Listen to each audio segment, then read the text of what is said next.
The morning after they buried him, Clara woke to silence, a kind that pressed against her chest like a cold stone. Her husband's boots still sat by the door, caked in red Utah clay, and for one cruel second she forgot he'd never wear them again. Then her youngest, Michael, coughed in the next room, a wet rattling sound that pulled her back to the present. The stove had gone cold hours ago, and frost crept along the inside of the window pane in delicate, mocking patterns. She hadn't cried yet, couldn't afford to really, but her throat burned with the effort of holding it all inside. The children needed breakfast, though there wasn't much to give them. Clara stood at the bare counter, dividing half a loaf of stale bread into 6 pieces, her fingers working mechanically while her mind spun in circles. Each slice grew thinner as she cut, until they were barely more than wafers. Her eldest daughter, Ruth, watched from the doorway without speaking, those dark eyes too knowing for a girl of 12. When Clara handed her the smallest piece, Ruth shook her head and passed it to her younger brother. The widow's stomach twisted, not from hunger, though that gnawed at her too, but from the terrible pride blooming in her daughter's face, a dignity learned too young. By midday, a knock rattled the front door so hard it shook loose a small drift of dust from the rafters. Clara wiped her hands on her apron, worn threadbare at the edges, patched twice over, and opened it to find Mr. Brennan standing there with a ledger tucked under his arm. He didn't remove his hat or offer condolences. Instead, he opened the book and ran a thick finger down a column of numbers, his breath misting in the frigid air between them. "Your husband owed the general store $47, he said flatly, and the amount hit her like a physical blow. She'd known there were debts, Samuel had mentioned them once or twice, but hearing the sum spoken aloud made her knees weak. The stories people told themselves about widows were rarely kind. Clara heard the whispers when she walked through town that afternoon, her shawl pulled tight against the biting wind that swept down from the mountains. Mrs. Holbrook turned away at the mercantile, suddenly fascinated by a display of canned peaches. 2 men loading a wagon stopped their work to stare, their expressions a mix of pity and something darker, judgment, maybe, or calculation. She kept her chin up and her eyes forward, but shame burned hot beneath her skin. Samuel had been a good man, a hard-working man, but luck had abandoned them long before death came calling.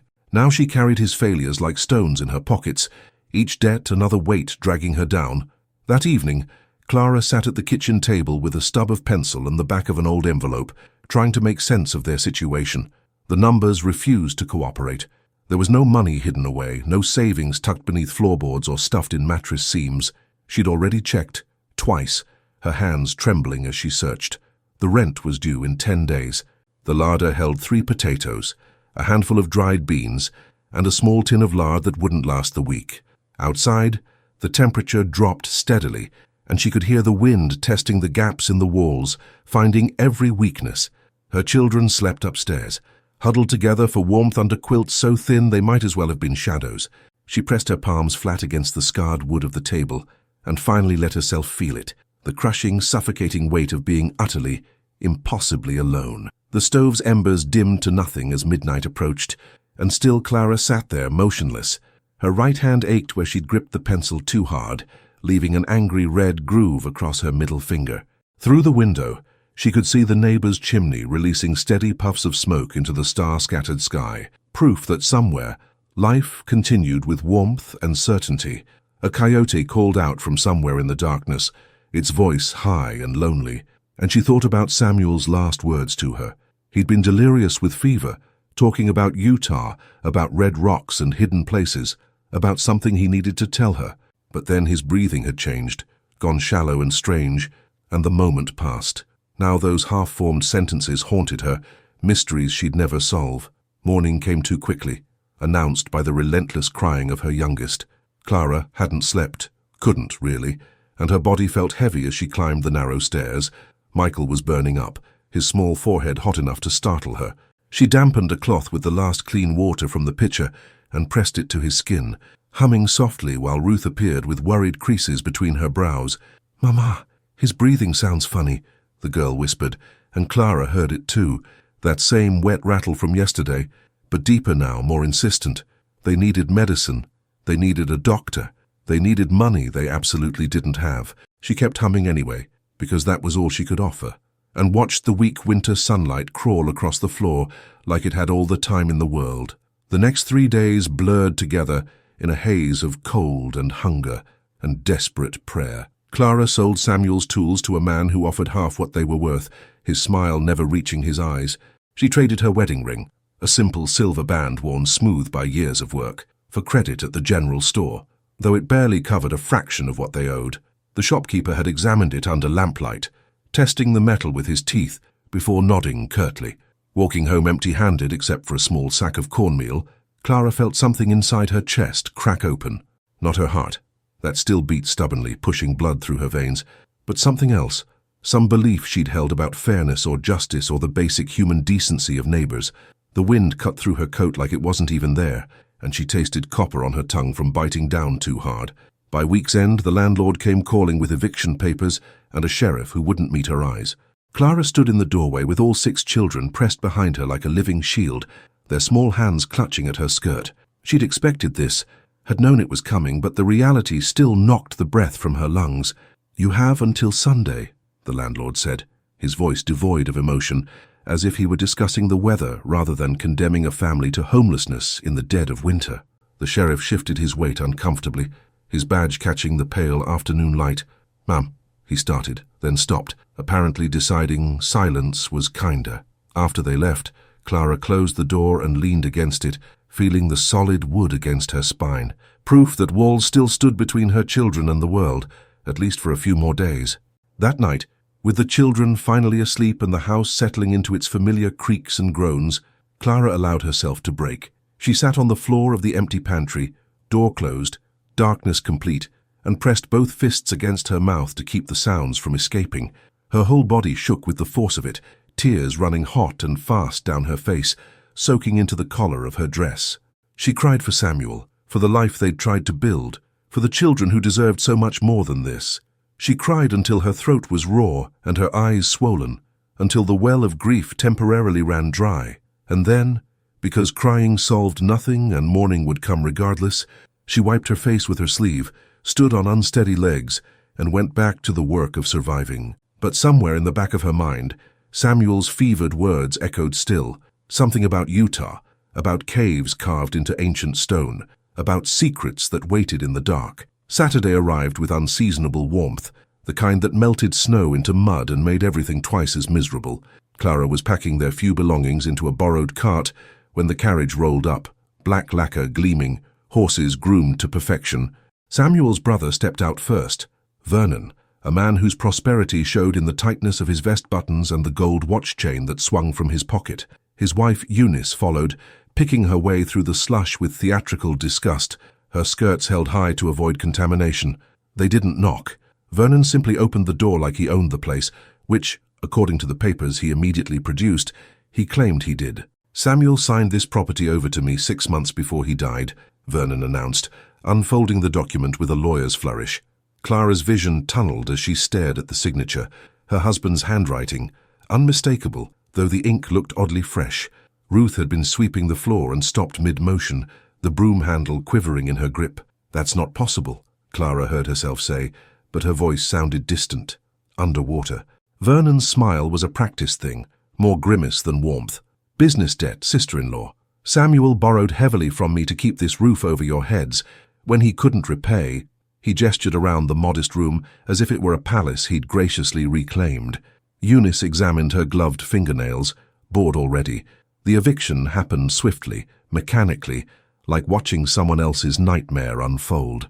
2 hired men began carrying out furniture, the pine table where they'd eaten 1,000 meals, the rocking chair Samuel had built when Ruth was born. Clara stood frozen in the center of the emptying room, her children clustering around her legs like frightened birds. Michael buried his face in her skirt, still coughing from the illness that wouldn't quite release him. Her second oldest, James, who's barely 8, clenched his small fists and glared at Vernon with a fury that would have been admirable if it wasn't so utterly powerless. "You can't do this," James said, his voice cracking. Vernon didn't even look at him. Outside, neighbors had begun to gather, drawn by the spectacle like crows to carrion. By noon, their entire life sat heaped on the muddy street, a pitiful collection of worn quilts, chipped dishes, and clothes that had been mended too many times to count. Clara felt every eye on her, felt the weight of their judgment and their relief that this tragedy was happening to someone else. Mrs. Patterson from across the way actually tisked her tongue, shaking her head slowly, as if Clara had somehow chosen this fate. The Reverend's wife offered a prayer but no practical help, her hands folded neatly at her waist. Young Thomas Hewitt, who used to play with James, was yanked back by his mother when he tried to approach. "Don't you go near them," the woman hissed, loud enough for Clara to hear. "Poverty's catching." The words landed like stones, each one adding to the crushing weight in Clara's chest. Eunice emerged from the house carrying a small wooden box, Samuel's few personal effects that Clara had carefully preserved. "I'll take this," she said, not asking, simply stating. Something snapped inside the widow. Then, some final thread of composure. She stepped forward, her hand shooting out to grip the box with surprising strength. "That belongs to my children," Clara said, and her voice cut through the murmuring crowd like a blade. For a moment, Eunice actually looked startled, her perfectly arranged features betraying uncertainty. But Vernon was there instantly, his fingers closing around Clara's wrist, not violently, but firmly enough to make his point. "Everything in that house is mine now," he said quietly, his breath sour with cigar smoke. "Don't make this uglier than it needs to be." He pried her fingers loose one by one, and Clara let him, because what choice did she have? The box disappeared into the carriage, taking with it Samuel's letters, his father's pocket watch, and the only photograph they'd ever afforded. The afternoon stretched impossibly long as Clara tried to figure out their next move. She approached 3 different families, people who'd smiled at her in church, who'd eaten at her table back when there was food to share. Each door opened with initial politeness before inventing excuses. Too many mouths already, sickness in the house, a mother-in-law visiting. The rejections came wrapped in apologetic tones, but rejection nonetheless. At the Mitchells' place, Clara actually got as far as the parlor before Mrs. Mitchell's face hardened. "I heard Vernon say you tried to contest the deed," the woman said coldly, "that you called him a liar in front of witnesses. We can't harbor someone who'd make false accusations against a respected businessman." The accusation was absurd. Clara had said no such thing, but defending herself felt pointless. She gathered her children and left, feeling Mrs. Mitchell's righteous stare burning into her back. As the sun began its descent, painting the sky in shades of amber and rust, Clara found herself at the town square with nowhere left to go. Her children sat on their bundled possessions, exhausted and silent. Ruth held baby Emma, rocking her gently though the infant had long since stopped fussing. The boys leaned against each other, their eyes glazed with the kind of fatigue that comes from witnessing too much. Clara's spine felt like it might snap from the effort of staying upright. She'd lost her home, her husband's memory, and apparently the good opinion of every person she'd once called neighbor. A woman passed by and actually spat on the ground near Clara's feet. Not at her, exactly, but close enough to make the message clear. The widow watched the spittle sink into the dirt and thought distantly that she should feel something about it, anger or shame, but she'd gone numb somewhere around the 4th rejection. Evening brought a cold drizzle, the kind that soaked through clothing and made bones ache. Clara huddled with her children under the hardware store's narrow overhang, trying to shield them from the worst of it. Mr. Chen, who owned the store, came out once to stare at them, his expression unreadable. For a wild moment, Clara thought he might offer help. The stories said his own family had faced hardship when they'd first arrived in Utah, but he simply locked the door and pulled down the shade, disappearing into the warm yellow light of his shop. Water dripped steadily from the overhang's edge, creating a curtain that blurred the street beyond. Carriages rolled past, wheels splashing through puddles, their occupants safe and dry and completely indifferent. Clara's wet hair stuck to her neck, and her dress grew heavy with moisture, but she didn't move. Moving would mean admitting they had no destination. Night finally fell, bringing with it a deputy who clearly wished he was anywhere else. "Joyce, Mum, you can't sleep here," he said, his young face creased with discomfort. Clara looked up at him, and something in her expression must have been devastating because he actually took a step back. "Where exactly do you suggest we go?" she asked, her voice barely above a whisper. The deputy had no answer. He stood there shifting his weight from foot to foot while the drizzle turned his uniform dark at the shoulders.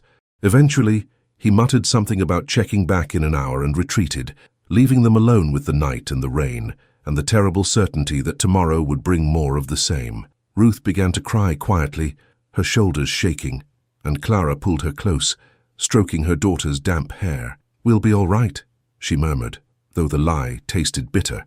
"Your father, he mentioned something once. About a place. We'll find it." The hours crawled by with excruciating slowness, each minute marked by the church bell's distant toll. Clara dozed fitfully, jerking awake at every sound. A cat yowling in an alley, glass breaking somewhere down the street, a drunk man singing off-key as he stumbled home. Her children slept piled together like puppies, their faces slack with exhaustion. She counted their breaths to keep herself anchored. In, out, proof they were still here, still surviving. Around 3 in the morning, a well-dressed couple passed on the opposite sidewalk, arm in arm, laughing about something. They glanced toward Clara's huddled family and the laughter died. The woman whispered urgently to her companion, and they hurried on, as if poverty might chase them down and claim them too. Clara watched them go and felt something harden inside her chest. Not quite hatred, but close. A resolve, perhaps. A determination that her children would never be the ones who looked away. Dawn broke clear and sharp, the sky scrubbed clean by last night's drizzle. Clara had walked her children to the church steps, the only place she could think to leave them, and was now standing at the edge of town where the dirt road split toward the outlying ranches. Her dress had dried stiff overnight, the fabric rough against her skin, and hunger gnawed at her insides with animal persistence. She'd heard about work at the Thornton estate from a washerwoman who'd mentioned it in passing, though whether the woman had meant it as genuine information or cruel joke remained unclear. Still, Clara walked. Her boots, worn thin at the soles, raised small puffs of dust with each step. The morning air tasted of sage and possibility, though she'd learned not to trust either. The Thornton property announced itself gradually.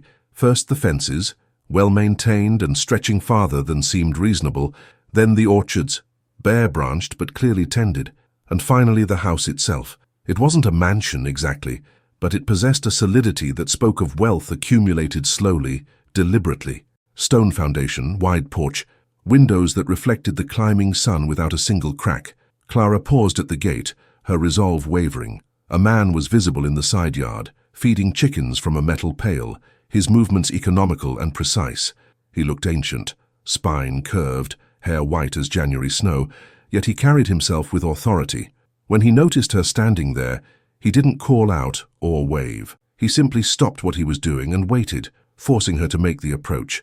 "I'm looking for work," Clara said once she'd crossed the yard, her voice steadier than she felt. Up close, the old man's face was a geography of wrinkles, each line carved deep as creek beds. His eyes, though pale blue and alert, missed nothing. They travelled over her dampened dress, her mud-caked boots, the desperate set of her shoulders. "What kind of work?" His voice had gravel in it, the sound of someone who rarely wasted words. Clara swallowed against the dryness in her mouth. "Any kind. I can clean, cook, mend. I'm strong. I don't complain." The chickens pecked at the scattered grain, oblivious. The old man, Thornton, she assumed, tilted his head slightly. "You the widow everyone's been talking about, the one Vernon Garrett threw out." Heat flooded Clara's cheeks, but she held his gaze. "Yes, sir." What happened next surprised her. Thornton nodded once, easing a sharp downward jerk of his chin, and gestured toward the house. "Kitchen needs scrubbing. Floors haven't been properly cleaned in a month. I'll pay you for today's work. Cash, not promises." He started walking, assuming she'd follow, which she did. Inside, the house smelled of wood smoke and old leather, masculine and spare. The kitchen was indeed filthy, grease coating the stove, dishes piled in the basin, flour dusted across every surface. Clara shed her thin coat, the one she'd been clutching since yesterday, and rolled up her sleeves. Thornton watched her locate the soap and bucket without asking for direction, saw how she tested the pump's water for temperature, noted the efficient way she began organizing the chaos. "You have children?" he asked suddenly. Clara's hands stilled. "6." She waited for the judgment, the dismissal. Instead, Thornton grunted. "They outside?" When she nodded, he disappeared. Clara worked with focused intensity, pouring every ounce of frustration and fear into the scrubbing. The stove's surface gradually revealed itself beneath the grime, black iron emerging like land after a flood. Her knuckles scraped against something sharp, a loose nail protruding from a shelf, and blood welled up bright and immediate. She wrapped it in her hem and kept going. Through the window, she could see Thornton in the yard, and her stomach dropped. He was approaching the gate where she'd left the children huddled.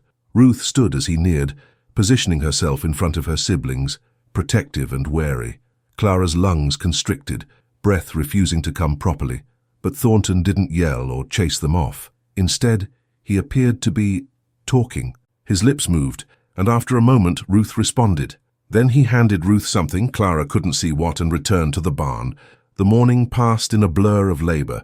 Clara swept, mopped, scoured, and organized with a thoroughness that came from knowing this might be her only chance. The widow worked room by room, discovering the bones of a home that had once been cared for, but had slipped into neglect.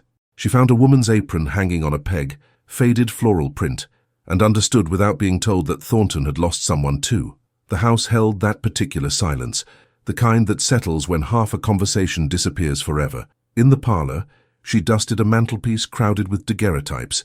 A woman with kind features and serious eyes appeared in several, always beside a younger version of Thornton. Clara touched one frame lightly, recognizing the expression of someone who'd been loved. She cleaned around the photographs with extra care. Midday sun slanted through the western windows when Thornton returned. He moved through the rooms without comment, inspecting her work with a critical eye that made Clara's pulse quicken in her wrists. She'd missed nothing. Floors gleamed, surfaces shone, even the windows sparkled where she'd scrubbed away years of accumulated film. In the kitchen, she'd organized the pantry by instinct, grouping like items together, discarding anything spoiled. The old man opened a cabinet, closed it, opened another. His expression remained unreadable. Finally, he spoke. "You do this in every house?" Clara blinked at the question. "Sir?" Thornton gestured around the transformed space. "Work like you're trying to prove something." The observation hit too close to truth. "I work like I need the money," she said quietly. He paid her then, counting out coins that felt impossibly heavy in her palm, more than she'd expected, enough for several days. Food, if she was careful. Clara stared at the money, throat tightening with gratitude she couldn't quite articulate. "Thank you," she managed.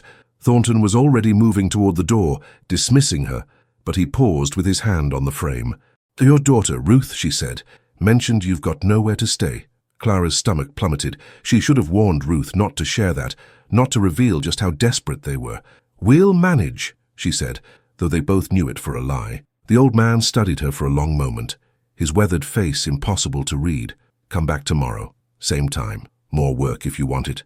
It wasn't charity, not exactly, but it was something.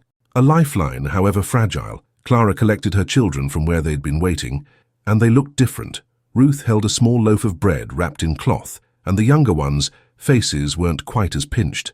"The old man gave us this," Ruth explained, her voice uncertain. "Said it'd go bad if someone didn't eat it."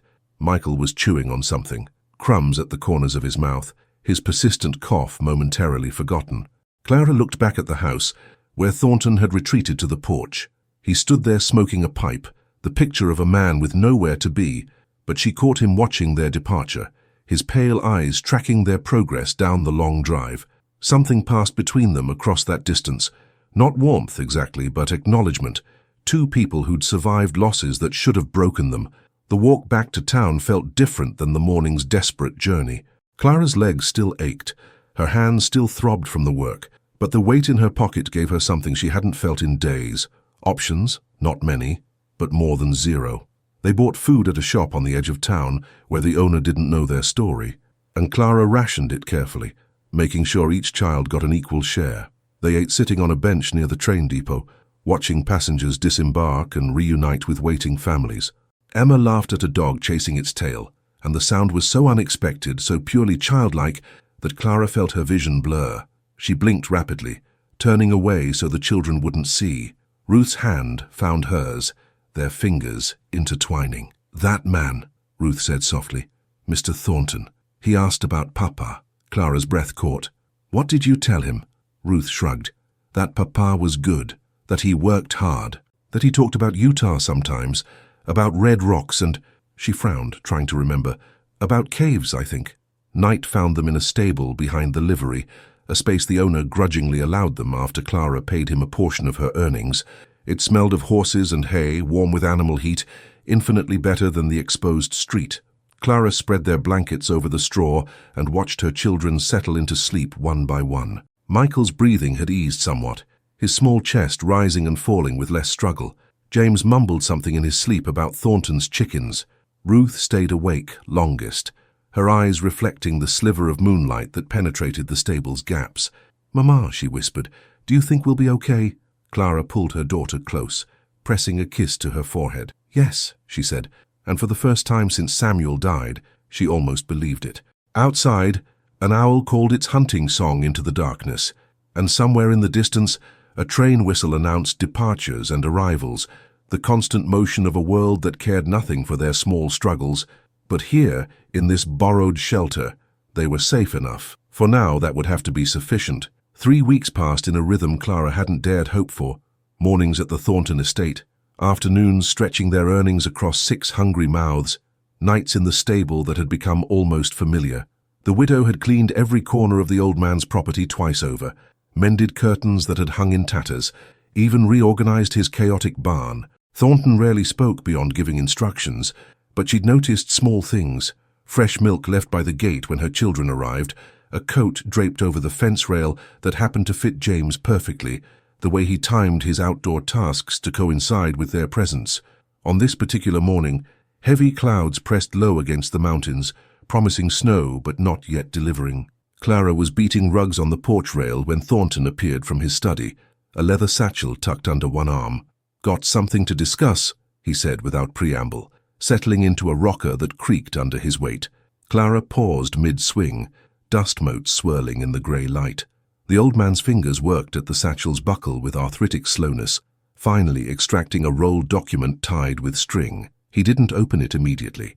Instead, his gaze drifted toward the gate where Ruth was teaching the younger children some clapping game, their laughter carrying on the cold air. "You've worked harder than any 3 people I've hired," Thornton said, his voice rougher than usual.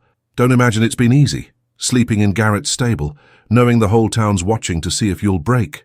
Clara's jaw clenched involuntarily. She hadn't realized he knew about their accommodations. "Shall we manage?" she said, the same phrase she'd worn smooth from repetition. Thornton untied the string, letting the document unroll across his knees. "I own property down in the southern part of the territory," he began, and Clara's stomach did something complicated. Property meant value, and value meant this conversation was heading somewhere she couldn't predict. "It's been sitting empty for near about 7 years. Previous owner was a prospector who thought he'd strike it rich in the canyon country, built himself a dwelling carved right into the sandstone, one of those cave houses the desert rats favor when they don't want to haul timber." He smoothed the paper, revealing a hand-drawn map with notations in faded ink. "Man died of snakebite 3 summers back. Place has been locked up since. County keeps sending me tax bills, and I'm tired of paying for land I'll never use." Clara's mouth had gone dry, her pulse doing strange things in her temples. The old man looked up then, catching her eye with an intensity that made her forget to breathe properly. "I'll deed it to you," he said flatly. "Full ownership, clear title. In exchange for the work you've done here." The words hung in the air like something solid, something Clara could almost reach out and touch. Her lips parted, but no sound emerged. A cave house. In the desert. Miles from anywhere, from anyone who knew their story or whispered behind gloved hands. Vernon's sneering face flashed through her mind, then Eunice's calculated cruelty, then the spitting woman in town square. "I don't understand," Clara finally managed. "Why would you—" Thornton cut her off with a wave of his gnarled hand. "Don't need your gratitude or your questions. Need someone to take the property off my books. You need a roof. Seems straightforward enough to me." But nothing was ever straightforward, and Clara's instincts, honed sharp by recent disasters, screamed caution. "What's wrong with it?" she asked, surprising herself with the directness. Thornton's mouth twitched. Might have been approval or amusement. "Smart question. Place is remote. Nearest neighbors 15 miles off. No running water inside. You'll pump from a spring. Winters are harsh. Summers harsher. The rock keeps it cool in heat and holds warmth when it's cold, but you'll still need firewood and supplies. Town of Bluff's a half-day ride for provisions." He paused, studying her reaction. "And folks around there are superstitious. They say the canyon has moods, that the wind through those formations sounds like voices. Some claim the previous owner went mad before the snake got him, that he talked to the walls." Clara's scalp prickled, but she kept her expression neutral. Ruth had noticed their serious conversation and drifted closer. curiosity pulling her toward the porch, despite her usual caution around adults. Thornton acknowledged her with a slight nod. "Your mama and I are discussing business," he told her, not unkindly. "This concerns you too, so you might as well hear it straight." He turned back to Clara. "The cave house sits at the base of what locals call the Combe Ridge, Red Rock Country. Beautiful if you like emptiness and silence. Previous owner left his belongings inside. I paid to have it secured but never cleaned it out. Whatever's there is yours if you take the deed." Ruth's hand found Clara's elbow, her daughter's fingers pressing lightly through the worn fabric. The widow's mind raced, calculating angles and risks. A home of their own meant freedom from Vernon's reach, from the town's judgment, from nightly uncertainty. But it also meant isolation, hardship of a different kind. "Can I see it first?" Clara asked, though she already knew the answer. Thornton shook his head. "Too far. Would take you 3 days travel each direction, and I doubt Garrett would let you keep that stable spot while you wandered off." He wasn't wrong. The livery owner had already hinted twice about needing the space. "I'll tell you true, widow. It's not much, but it's shelter, it's yours, and it's away from people who've decided you're not worth basic decency." His voice carried an edge now, something that might have been anger on her behalf. "Your husband ever mention Utah's canyon country to you? The formations, the hidden places?" The question landed like a stone in still water, ripples spreading outward. Samuel's fevered words crashed back. Red rocks, caves, secrets waiting. Clara's knees felt suddenly weak. He talked about it near the end," she admitted carefully. "Didn't make much sense at the time." Thornton leaned forward, elbows on his knees, his ancient frame somehow still projecting authority. Then maybe he knew something the rest of us don't. Maybe he had reason to think about that country. Before Clara could probe that cryptic statement, he pressed on. "I'm leaving for Denver end of this week. Business with my daughter that can't wait any longer. If you want the property, say so now. I'll have the deed transferred and the keys in your hand before I go. If not, I'll sell it to whoever makes an offer, and you'll figure out your next step on your own." The ultimatum wasn't delivered cruelly, just practically. This was how Thornton operated. No sentiment, no delay, just decisions made and executed. Clara looked at Ruth, whose eyes had gone wide with something that might have been hope or terror or both. "What do my children and I have to lose that we haven't already lost?" Clara said, more to herself than to him. The answer was obvious. Nothing. They'd been stripped of everything except each other. A cave in the desert couldn't possibly be worse than sleeping in borrowed straw, couldn't be more isolating than being shunned in a town full of people. Thornton waited, patient as stone. "A yes?" Clara said, the word escaping before her rational mind could construct objections. "Yes, I'll take it." Something shifted in the old man's expression. Not quite pleasure, but satisfaction. He rolled up the map and tucked it back into the satchel, movements already transitioning to the next task. "Good. Come by Friday morning. I'll have everything ready." He stood, dismissing her with that simple gesture. Clara descended the porch steps feeling dizzy, reality bending around her like heat shimmer. That evening, gathered in the stable with their meager belongings, Clara told her children about the cave house. She kept her voice steady, painting it as an adventure rather than a gamble with their lives. "We'll have our own place," she said, watching their faces in the lantern light. "No one can take it from us. No one can tell us to leave." Michael, still young enough to find magic in anything, asked if there would be treasure in the caves. James wanted to know about animals. Would there be horses? Could they get a dog? Emma, barely more than a baby, simply played with her doll, oblivious. But Ruth studied her mother with those two knowing eyes, seeing past the optimism to the fear underneath. "How far is it, Mama?" Clara met her daughter's gaze honestly. "Tie far enough that we start over completely." Ruth considered this, then nodded slowly. "Good," she said quietly. "I'm tired of these people anyway." Friday arrived wrapped in fog so thick Clara could barely see 10 feet ahead.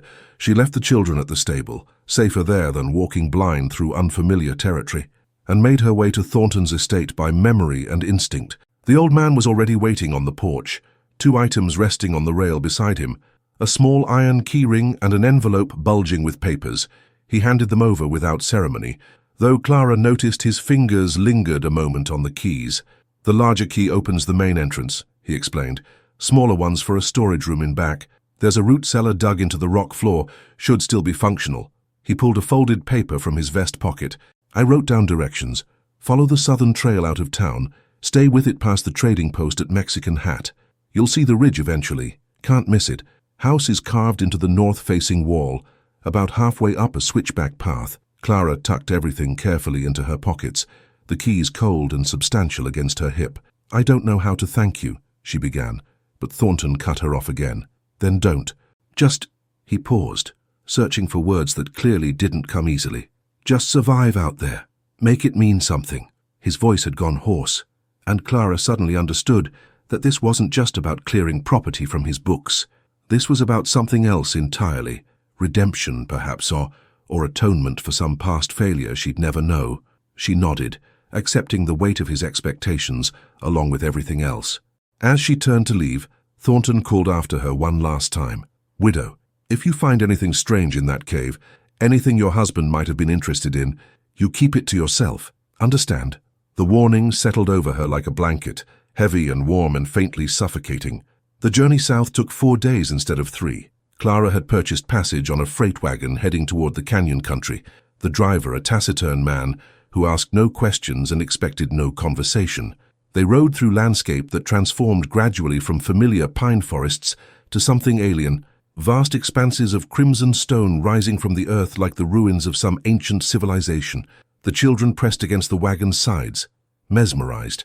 Even Ruth, who'd grown skeptical of everything, couldn't hide her wonder as they passed formations that twisted skyward in impossible spirals. On the final afternoon, with the sun bleeding orange across the western horizon, the driver pointed toward a massive ridge that cleaved the land like a scar. "That's your destination," he said, the most words he'd spoken in days. "Path starts at that cluster of juniper. Good luck." He didn't wait to see if they could manage their belongings, just clicked his tongue and urged the horses onward. Clara stood at the base of the switchback trail, her arms laden with bundles, and felt the enormity of their decision crash over her. The path zigzagged up the ridge face, narrow and treacherous, lined with loose scree that would test every step. Above, perhaps 200 feet up, she could make out a dark recess in the sandstone. The cave entrance, presumably, though from this distance it looked more like a wound than a dwelling. The wind here had a voice, just as Thornton had warned, whistling through the layered rock in tones that almost formed words. Michael grabbed her skirt, suddenly uncertain. "Mama, is that where we're going?" His voice wavered, and Clara couldn't blame him. The place looked forsaken, rejected even by the harsh desert itself. "Yes, baby," she said, injecting confidence she didn't feel. "That's home now." They climbed single file, Clara in front with Emma strapped to her back in a makeshift sling, Ruth bringing up the rear to catch anyone who stumbled. The ascent was brutal. James scraped his knee on a protruding rock. Michael's persistent cough returned with the exertion, and twice they had to stop because one of the younger children simply couldn't go on. But they climbed. Clara's calves screamed. Her shoulders ached from Emma's weight, and sweat soaked through her dress despite the cooling evening air. When they finally reached the entrance, the sun had nearly set, throwing long shadows across the threshold. The opening was wider than she'd expected, maybe 12 feet across, carved or eroded into an overhang that provided a natural porch. Beyond, darkness waited with patient hunger. Clara fumbled for the keys, her fingers clumsy with exhaustion and apprehension.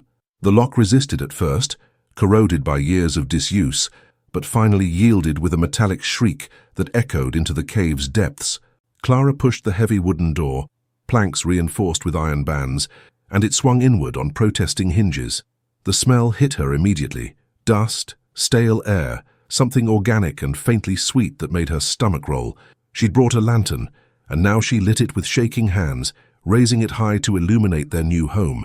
The interior revealed itself in flickering increments, rough stone walls that curved upward into natural vaulting, a floor that had been leveled and swept smooth, furniture shapes hulking under canvas tarps.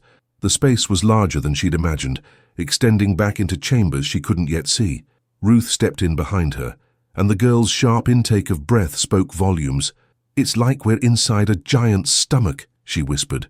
They explored in tentative increments, Clara keeping the children close as they moved through interconnected rooms. The previous owner had carved living spaces directly from the sandstone, a main chamber with a stone hearth, 2 smaller alcoves that could serve as sleeping areas, and what appeared to be a workspace, scattered with tools and equipment she didn't recognize. Everything wore a coating of fine red dust, and cobwebs draped the corners in elaborate architecture. In one alcove, they found a crude table still set with a tin cup and plate, as if the prospector had simply stood up mid-meal and never returned. James reached for the cup, but Clara stopped him with a hand on his shoulder.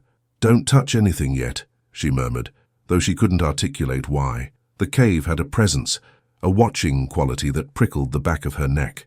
As full darkness claimed the world outside, Clara got a fire started in the hearth, grateful when the flue actually drew smoke upward instead of filling the space. The flames cast wild shadows on the undulating walls, and the children huddled close, their earlier wonder replaced by unease. Michael kept glancing toward the deeper chambers, convinced he heard something moving in the darkness. "It's just the wind," Clara assured him, though she'd heard it too, a sound like breathing, rhythmic and low. Ruth had discovered a trunk pushed against one wall and was examining its contents. Blankets, thankfully, though musty, a few books with water-damaged covers, and oddly, a child's wooden toy, a carved horse missing one leg. She held it up to the firelight, frowning. And why would a prospector have this? It was a good question, one that added another layer to the cave's mysteries. They ate a cold supper of bread and dried meat, rationing carefully because their supplies would need to last until Clara could make the long journey to Bluff for provisions. The meal was silent, except for the constant voice of the wind and the occasional pop from the fire. Afterward, Clara spread the musty blankets in the main alcove, arranging her children in a close cluster for warmth and comfort. Emma fell asleep quickly. Her small body relaxed in a way that suggested children possessed some instinct for adaptation that adults had lost. But the older ones remained wakeful, their eyes reflecting firelight as they stared at the stone ceiling. "Tell us a story, Mama," Michael pleaded, his voice small. Clara's mind felt empty, scraped clean by the day's ordeals, but she tried anyway, inventing something about a family of bears who lived in a mountain cave, making it up as she went, her words competing with the wind's strange harmonics. Sometime after midnight, Clara gave up on sleep and rose to explore more thoroughly. She carried the lantern into the workspace, studying what the prospector had left behind. Mining equipment, clearly picks, pans, several buckets of rock samples, but also stranger items, maps covering every inch of one wall, marked with symbols and notations in a cramped, frantic hand, charts of the moon's phases, sketches of the surrounding formations with measurements and calculations crowding the margins.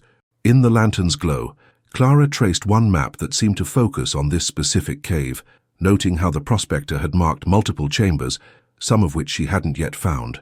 Her finger stopped on a notation deep in the cave's interior. "Sealed. Do not open." The words had been underlined 3 times, the pressure so heavy the pen had torn through the paper. A sound from behind made her spin, lantern swinging wildly. Ruth stood in the doorway, wrapped in one of the blankets. "Couldn't sleep either?" her daughter asked. Clara shook her head, gesturing at the maps. "I'm trying to understand what we've walked into." Ruth moved closer, studying the wall with that intense focus she brought to everything. "Papa used to draw maps," she said quietly. "I remember seeing him bent over papers just like these, writing things I couldn't read. I asked him once what he was looking for." Clara's chest constricted. "What did he say?" Ruth's expression was troubled. "He said he was trying to find something he'd hidden, something important that needed to stay lost until the right time." The girl's eyes met her mother's. "Mama, do you think this is that place? Do you think Papa was here?" The possibility hung between them, too enormous to fully grasp. Clara wanted to dismiss it as coincidence, but Samuel's fevered mentions of caves and Utah, Thornton's cryptic warnings, and now this prospector's obsessive documentation, it all suggested currents running deeper than she could see. "I don't know," she answered honestly, "but if he left something here, then maybe—" She trailed off, uncertain how to finish. Maybe what? Maybe they were meant to find it. Maybe their disasters had been steering them toward this exact cave all along. The idea felt simultaneously absurd and inevitable. Ruth reached out and squeezed her mother's hand, the gesture unexpectedly mature. "Whatever's here, we'll face it together," the girl said. "That's what Papa would want." Clara pulled her daughter close, breathing in the scent of her hair, dust and smoke, and underneath it all, the sweet essence of childhood that no hardship could entirely erase. They returned to the main chamber as a gust of wind howled through the entrance, strong enough to make the fire gutter and spark. In that moment of dancing shadows, Clara thought she saw movement in the deeper darkness, a shape that wasn't quite substantial, there and gone before she could focus on it. Her spine went rigid, every instinct screaming danger. But when she held the lantern high, nothing appeared except more empty cave, more shadows, more secrets. Ruth had seen it too, though. Her daughter's grip tightened on Clara's arm. "What was that?" the girl breathed. Clara forced her voice to remain level. "Old houses settle. Rock shifts. It's nothing." They both knew she was lying. This cave held something beyond dust and abandonment, something that had driven the previous owner to madness or death or both. And now it was theirs. Sanctuary and trap in equal measure. Brilliant morning light poured through the cave entrance, transforming the interior into something almost welcoming. Clara woke to find her children already up. James and Michael crouched near the opening, fascinated by a lizard sunning itself on the threshold. The terror of last night felt distant now, almost foolish. She stretched, feeling every muscle protest yesterday's climb, and decided that fear was a luxury they couldn't afford. If this cave was to be their home, they needed to make peace with its strangeness. She set the children to sweeping while she tackled the accumulated debris in the workspace, determined to impose order on chaos. Ruth dragged the canvas tarps outside to beat the dust from them, and the sound of her efforts echoed off the ridge walls, sharp cracks that startled birds from their roosts. In the prospector's sleeping alcove, Clara discovered a leather journal wedged between the stone wall and a cot frame. The binding had deteriorated, pages brittle with age, but the writing remained legible, tight script that marched across each sheet with military precision. She opened it carefully, afraid it might crumble at her touch. The first entry was dated September 1871. Arrived at the site, formation matches the description exactly. If the stories are true, this changes everything. Clara flipped ahead, skimming passages about geological surveys and mineral assays, nothing that seemed particularly significant. Then, halfway through, the entries shifted. The handwriting grew erratic, letters slanting wildly. The marks on the inner wall are not natural erosion. Someone carved them deliberately. Why here? What were they protecting or warning against? Her shoulders tensed involuntarily. She continued cleaning, but her attention kept returning to the journal's revelations. Under a workbench crusted with red sediment, she found a wooden box containing dozens of charcoal rubbings, impressions of symbols taken from various surfaces. Clara spread them across the newly cleared table, studying their strange geometry. Some resembled petroglyphs she'd seen in books about ancient peoples, spirals and handprints and abstract figures. But others were different, more deliberate, almost alphabetic. She arranged them by similarity, trying to find patterns, when James called from the main chamber. "Mama, come look at this." His excitement overrode her usual caution about the children exploring unsupervised. She hurried to find him pointing at a section of wall she'd assumed was simply textured stone. Up close, she realized the texture was intentional. Dozens of small symbols carved at various heights, some worn nearly smooth by time. Clara ran her fingers over the carvings, feeling the grooves beneath her touch. They formed a band that wrapped around the chamber's circumference, a decorative border, or perhaps something more functional, a message, instructions, a boundary marker. Ruth appeared with one of the charcoal rubbings, holding it up to compare. "Look, Mama, this one matches exactly." She was right. The spiral pattern on the paper aligned perfectly with a carving at eye level. Clara's mind raced. The prospector had documented these symbols, studied them obsessively if the journal was any indication, but who had created them in the first place? The cave's previous inhabitants, whoever they were, had gone to considerable effort to leave their mark. She thought of Samuel's last words again, that fevered mention of hidden places. Had he known about these carvings? Had he stood in this exact spot, touching these same ancient grooves? The day wore on as Clara worked her way systematically through the cave's chambers, cleaning but also cataloguing. In a narrow passage connecting the main space to what appeared to be a natural cistern, she discovered more markings, these carved much higher, near the ceiling, accessible only if someone had built scaffolding.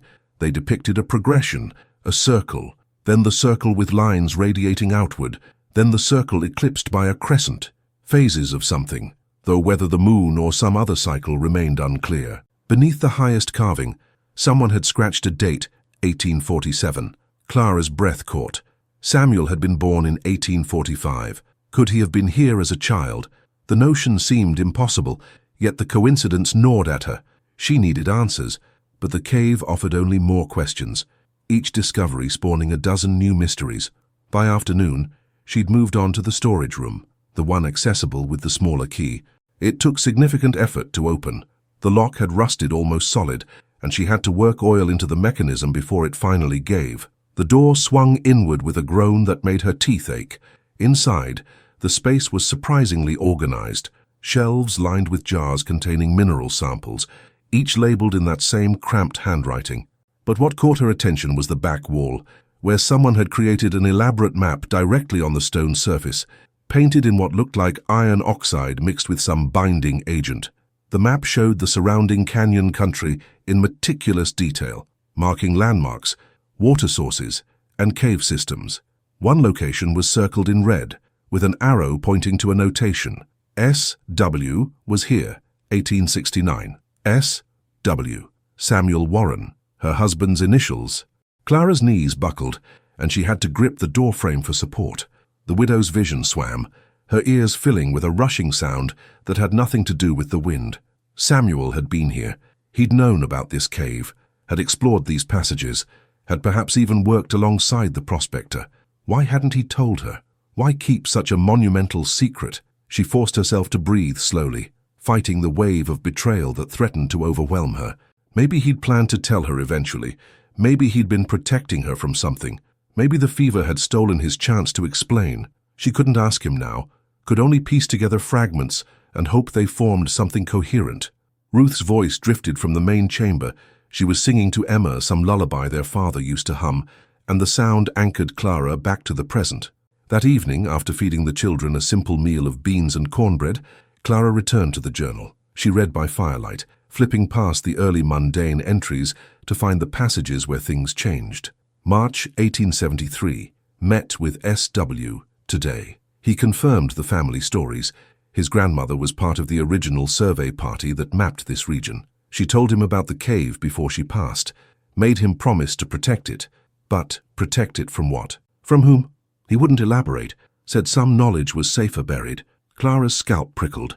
Samuel's grandmother had been a legendary figure in family stories, a woman who'd crossed the plains with the Mormon pioneers, tough as the land itself. If she'd known about this cave, if she'd passed that knowledge to Samuel, then their arrival here was no accident. It was inheritance. Destiny, maybe, if Clara believed in such things. She read further, her eyes straining in the flickering light. April 1873, S.W.W. brought his wife today. Good woman, strong. She doesn't know the full truth yet. But she will. They always do. The cave has a way of revealing itself to those who belong here. Clara's stomach flipped. The prospector had met her. She had no memory of it. But then 1873 was 11 years ago, and they'd traveled extensively during Samuel's early surveying work. Could they have stopped here? Could she have walked these same passages without realizing their significance? The journal continued. The widow's mark is already present, carved above the eastern threshold. I wonder if she saw it, if she understood. S.W. says she's stronger than she knows. He's probably right. This place tests everyone. Those who survive earn what they find. The entry ended there. No explanation of what the widow's mark meant or what exactly the cave was testing them for. Clara stood abruptly, the journal falling from her lap. The eastern threshold, that would be the entrance to the deeper chambers, the passage she'd avoided exploring because instinct warned her away. She retrieved the lantern and moved through the cave with purpose, her children's sleepy protests fading behind her. The threshold appeared unremarkable at first, just another carved archway leading into darkness. But when she raised the lantern high, angling the light just right, she saw it, a symbol carved into the keystone, weathered but unmistakable. It was the same mark she'd noticed on several of the charcoal rubbings, the one that appeared most frequently throughout the cave. A circle bisected by a vertical line, with smaller circles at cardinal points. She'd assumed it was decorative, meaningless. Now she understood it was a signature, and according to the prospector, it was hers, or would be, the widow's mark. Something shifted in her peripheral vision, and Clara spun, lantern swinging. Nothing there except shadows playing tricks, but her heart hammered against her ribs, blood rushing in her ears. The cave felt alive tonight, aware, as if her discovery had triggered some response. She backed toward the main chamber, keeping her eyes on the deeper darkness. As she crossed the threshold again, she could have sworn she heard it. A voice, distant and distorted, calling a name that might have been hers or might have been Samuel's, or might have been nothing but wind forcing itself through narrow channels. She didn't stop to investigate. Some mysteries could wait until morning. But as she rejoined her children and banked the fire for the night, Clara knew with absolute certainty that Samuel had left them more than his name and his debts. He'd left them a legacy carved in stone, a puzzle that spanned generations, and the terrifying possibility that their suffering hadn't been random at all. It had been preparation for whatever waited in the cave's unexplored heart. 3 days of relative peace allowed Clara to almost forget the cave's mysteries. She'd been occupied with practical matters, establishing routines, rationing supplies, teaching the children how to navigate the switchback trail safely. The desert heat climbed steadily each afternoon, but the cave's interior remained cool, almost cold in the deeper chambers.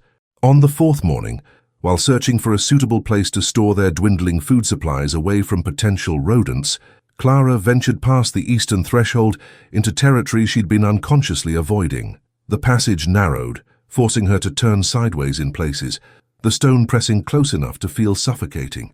Then, abruptly, it opened into a chamber unlike anything she'd seen so far, perfectly circular, the walls smoothed to an unnatural uniformity that spoke of deliberate construction rather than natural formation. At the chamber's far end, partially concealed behind a jumble of timber beams and loose rubble, something gleamed dully in her lantern light.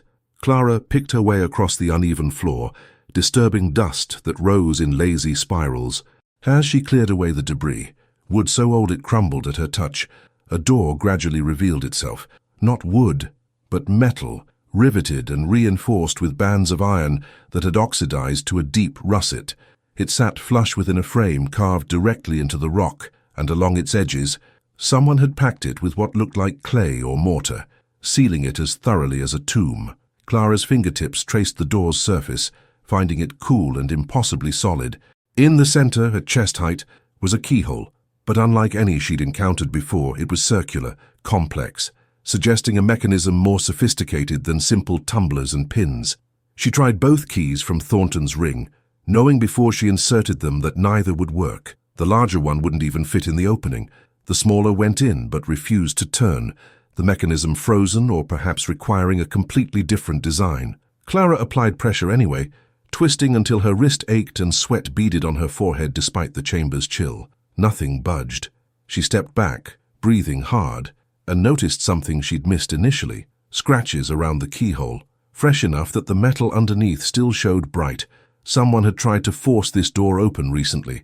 The prospector, most likely, driven by the same curiosity that now consumed her. According to the journal, he'd never succeeded. The notation, "Sealed, do not open," suggested he'd eventually abandoned the attempt, or been warned away by whatever he'd discovered in his research. Ruth found her there an hour later, still staring at the door as if willpower alone might unlock it. "Mama," her daughter's voice echoed strangely in the circular space. "We were worried. You've been gone a long time." Clara hadn't realized. Time felt different in these deeper passages, elastic and unreliable. She beckoned Ruth closer, watching the girl's eyes widen as she spotted the door. "What do you think is behind it?" Clara asked, genuinely curious about her daughter's perspective.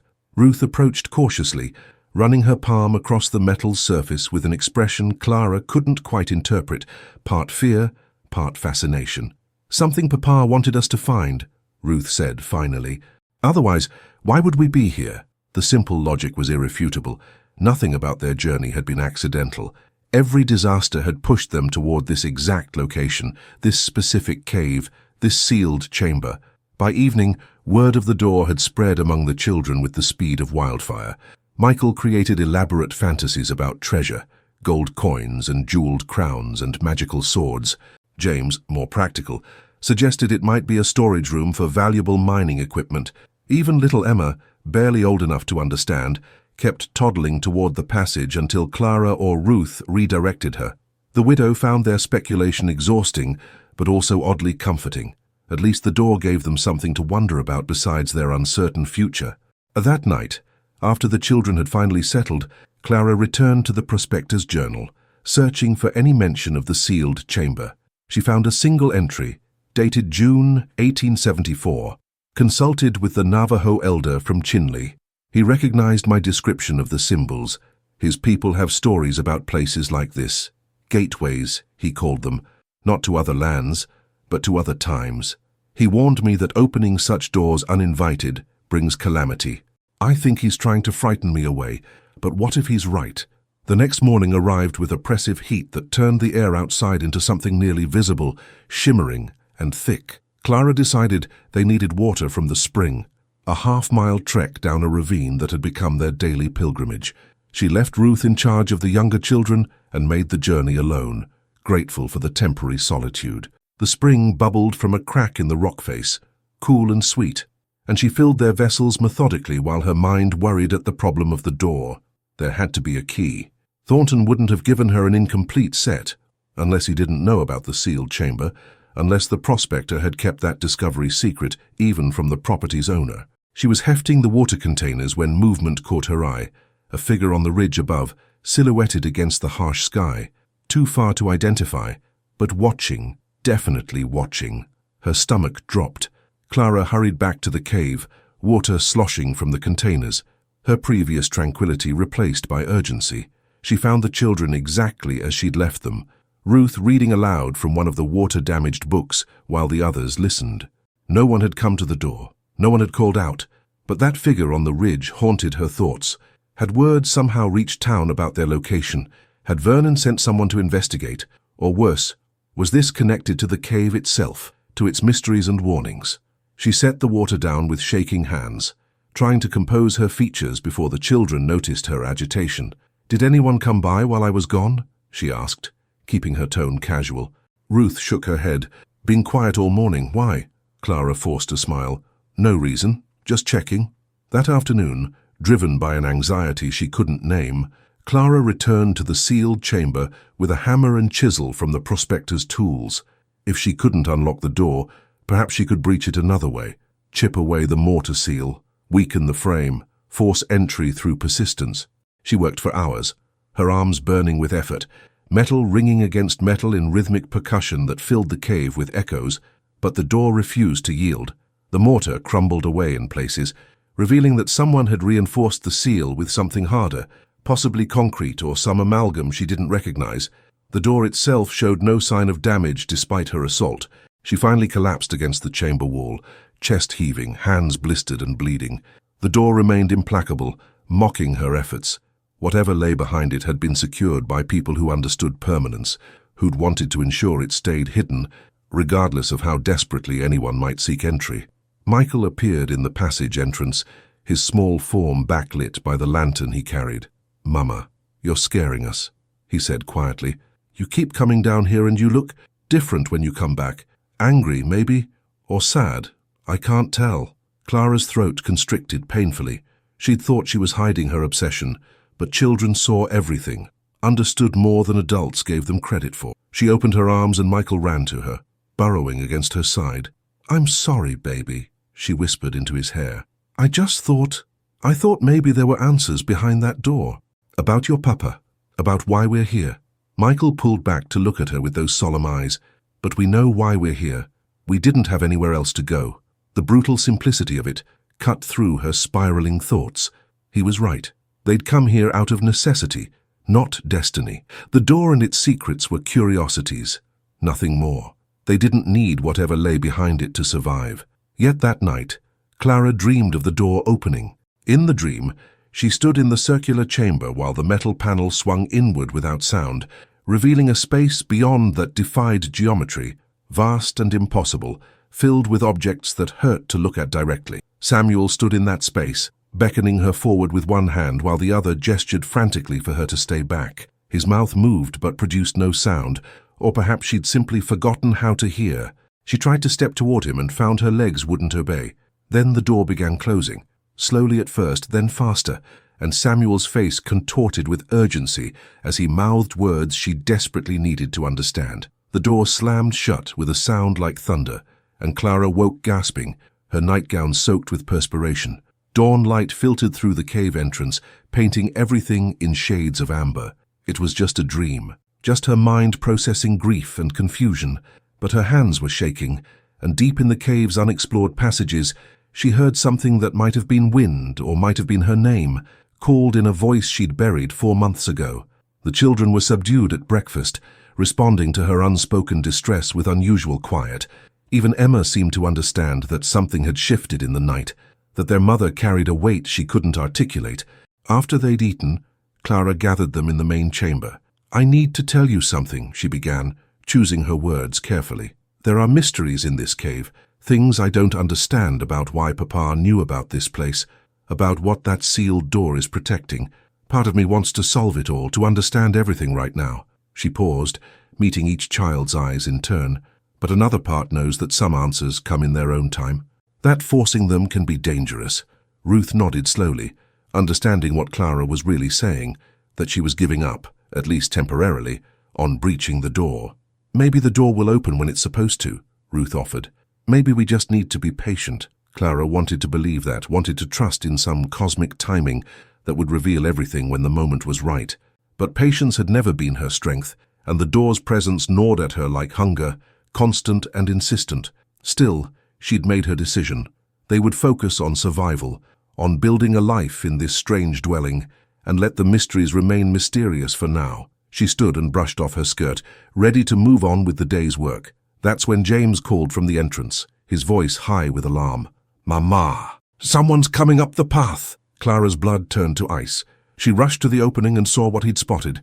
2 figures ascending the switchback trail, moving with purpose. Even from this distance, she recognized the lead figure's prosperous silhouette. Vernon had found them, and he hadn't come alone. Clara positioned herself in the cave's entrance, spine straight, arms crossed, a posture that projected confidence her insides didn't match. Her stomach had twisted into knots the moment she'd recognized Vernon's gait, that self-satisfied swagger he wore like expensive cologne.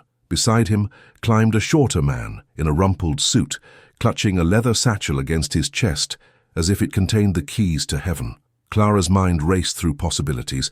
Had Thornton's deed been fraudulent? Had some legal loophole given Vernon grounds to contest ownership? She glanced back at her children huddled in the shadows, Ruth holding Emma. The boys pressed against their sister like soldiers awaiting orders.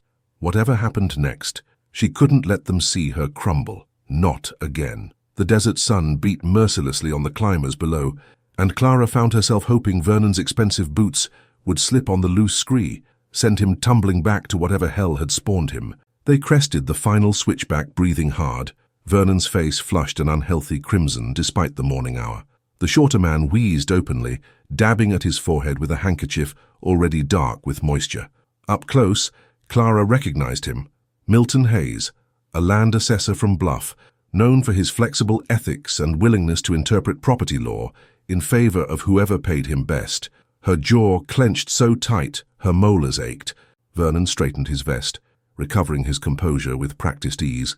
"Clara," he said, "not sister-in-law, not even Mrs. Warren, just her first name deployed like a weapon. You've certainly found yourself a charming residence, quite the step down from civilized living, Bury, but I suppose beggars can't afford taste." His eyes swept the cave entrance with undisguised contempt. "May we come in? Or do you conduct business like a savage, standing in doorways?"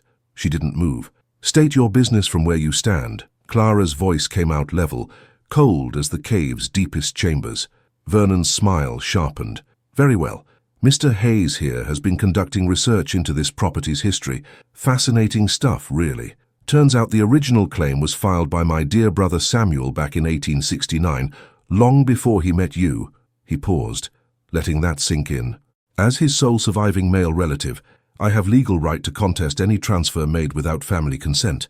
This cave, and the considerable acreage surrounding it, rightfully belongs to the Garrett estate." He produced a document from inside his jacket, unfolding it with theatrical precision.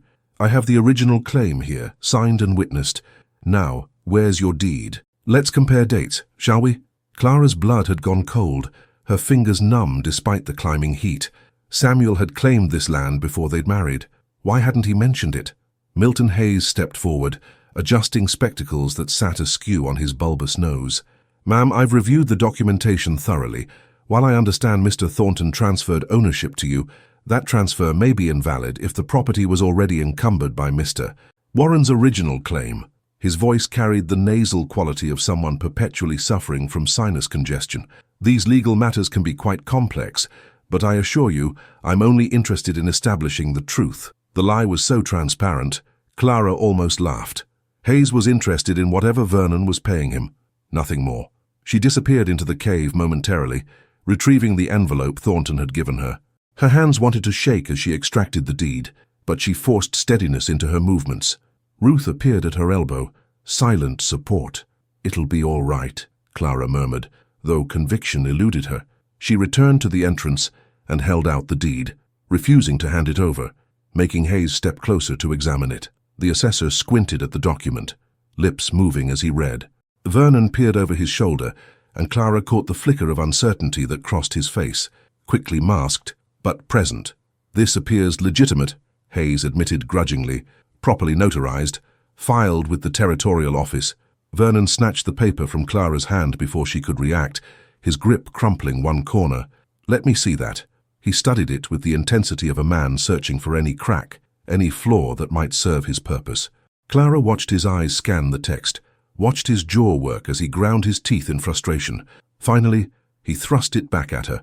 "This doesn't change anything. Samuel's original claim predates all of this. His debts, which you inherited, give me legal standing to seize assets in compensation. I'll take this to a judge if necessary." The threat hung in the superheated air between them. Clara forced herself to breathe slowly, counting to 5 before responding. "First, Samuel's debts were settled when you took our house and everything in it. You have no claim here." Her voice didn't waver, though her legs had started trembling. "This property was transferred to me legally in exchange for labor rendered. If you want to challenge that in court, Mr. Hayes can advise you on how quickly such cases are resolved, usually years, I believe." She looked at the assessor, who shifted uncomfortably. "And during those years, I'll be living here with my children, establishing residence and improvements, which, as you know, strengthens my claim considerably under territorial law." She'd learned that much from listening to Samuel discuss land disputes with other surveyors. Knowledge had always been his way of protecting those he loved.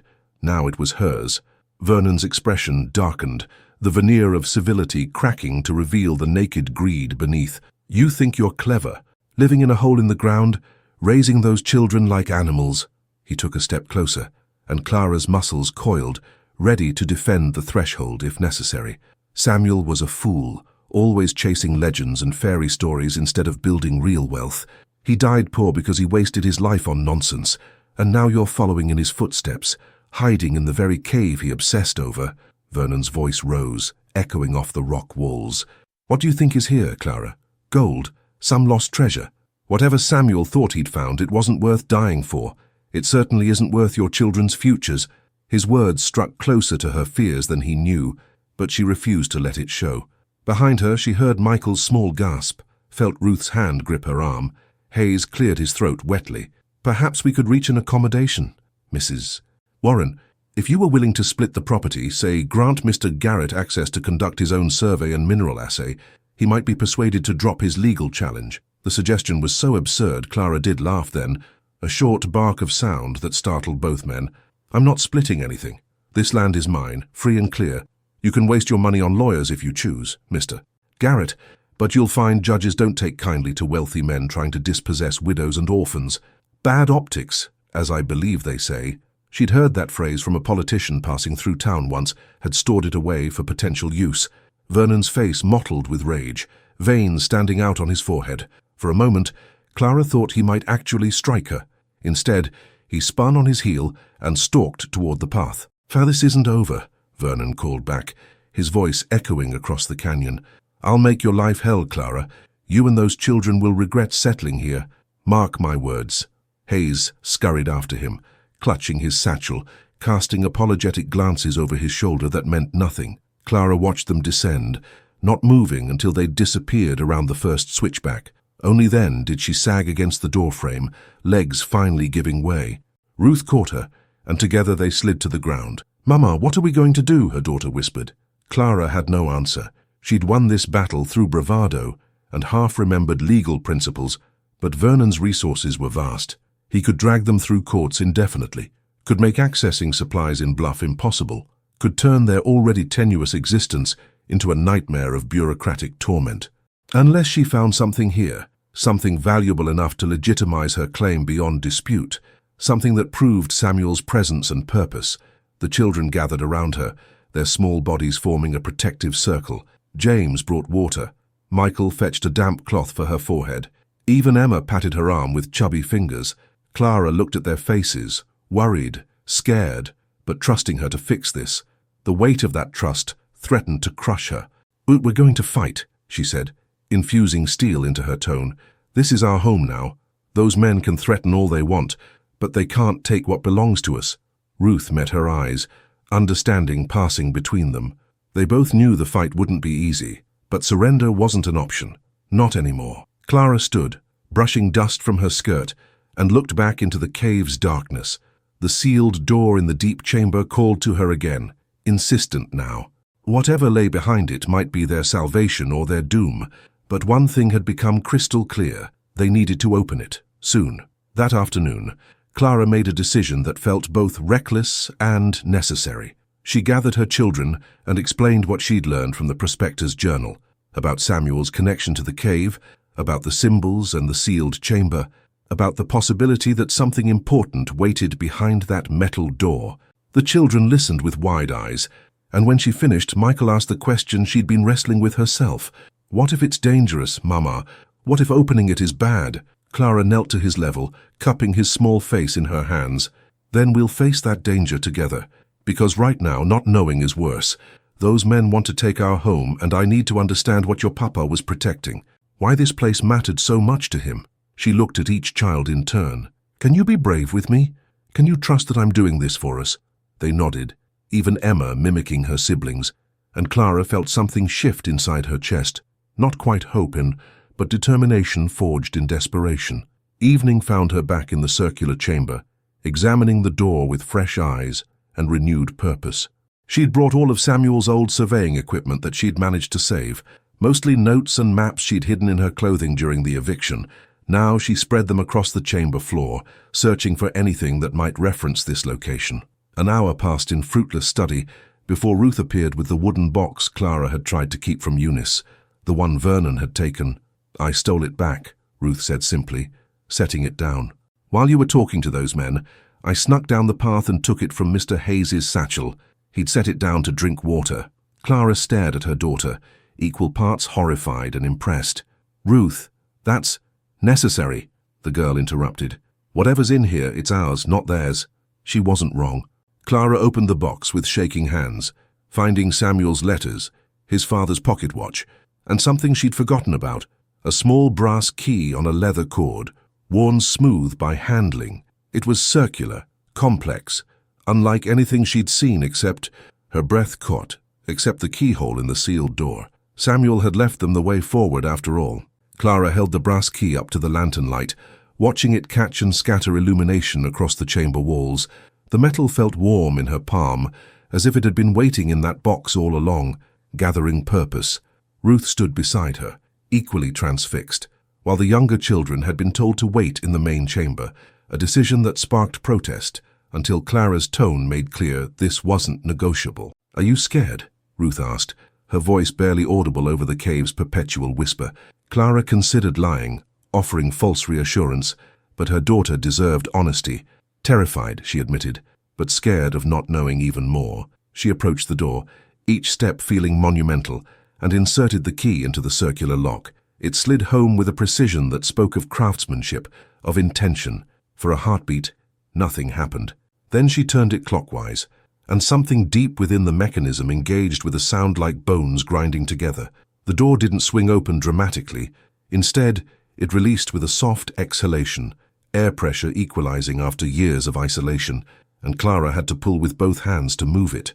The hinges protested with metallic shrieks that made her teeth ache, but gradually the heavy panel yielded. A wall of cool air rushed out, carrying scents Clara couldn't immediately identify. Mineral tang, something sweet and organic, and underneath it all, a mustiness that spoke of profound age. She lifted the lantern and stepped across the threshold, Ruth's hand finding hers in the darkness. What the light revealed stole Clara's ability to form coherent thoughts. The space beyond wasn't a room. It was a vault, carved with impossible precision into the living rock. The walls curved upward into a dome that glittered with embedded crystals, refracting lantern light into constellation patterns across every surface. But the chamber's architecture paled compared to its contents. Along one wall stood wooden crates, dozens of them, stacked with military precision and labeled in Samuel's unmistakable script. Clara approached the nearest stack, her legs moving without conscious direction. The top crate bore the notation, Survey Records, 1867-1871, in black paint that had barely faded. She set down the lantern and pried at the lid with her fingers, splinters driving into her skin unnoticed. The wood gave way with a crack, and inside she found documents, maps, geological surveys, land titles, all immaculately preserved. But these weren't ordinary survey records. They detailed mineral deposits, water sources, and territorial claims across thousands of acres of Utah Canyon country. Samuel hadn't just been a surveyor. He'd been documenting wealth on an almost incomprehensible scale, cataloging the territory's hidden resources with scientific precision. Ruth had moved to another section of the vault, where smaller boxes lined a natural shelf. She opened one and gasped. Mama, look! Inside, wrapped in oiled cloth, were gold coins, dozens of them, gleaming as if freshly minted.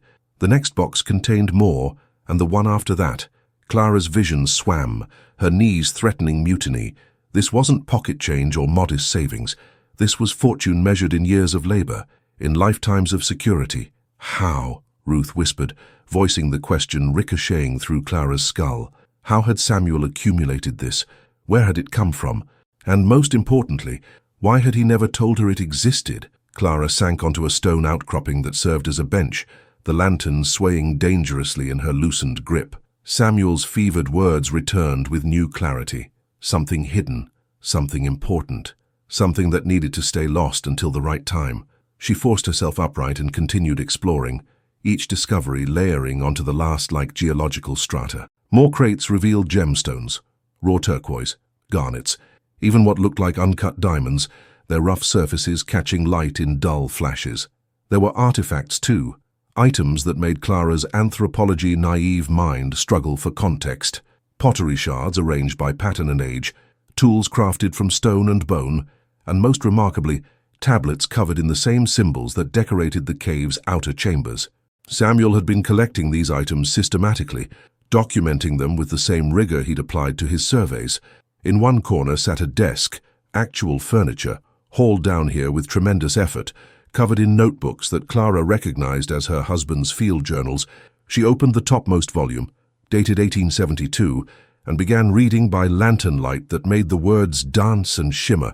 The indigenous peoples knew about these vaults long before white settlers arrived, Samuel had written in his precise hand. The Navajo called them places of gathering, where the earth concentrates its gifts for those patient enough to listen. My grandmother learned about this specific site from a medicine woman who saved her life during the crossing. The woman made her promise to protect it, to keep it from those who would exploit rather than honor. When grandmother died, that promise passed to me. I've spent 15 years understanding this place, documenting its contents, ensuring that when the time comes, the right people will benefit from what's here.